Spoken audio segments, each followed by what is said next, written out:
Karibu sana mwiroreri thiini wa Kikuyu Star TV. Riu mwiroreri muini na muhuri biashara uwikaine ta Akothe ni akimakitie thi ngima thutha wake gugikorwo agitabanĩtie uhiki uria ugitigite andu tunua twao tugiathamitio. Mundu ugwitwo Akothe ri akihikitio ni muthungu uria kurakirikana akiumite kuria mwena wa Switzerland kana Switzerland.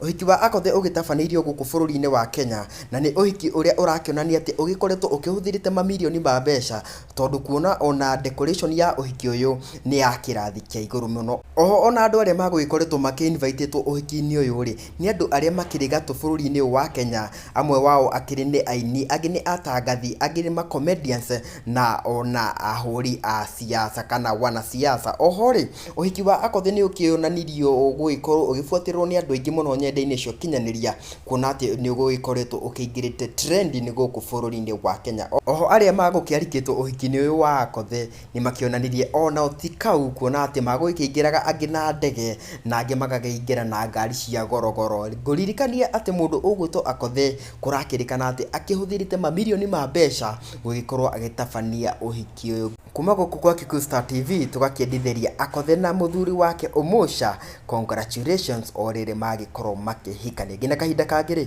gũkũ nĩ kwa Kikuyu Star TV.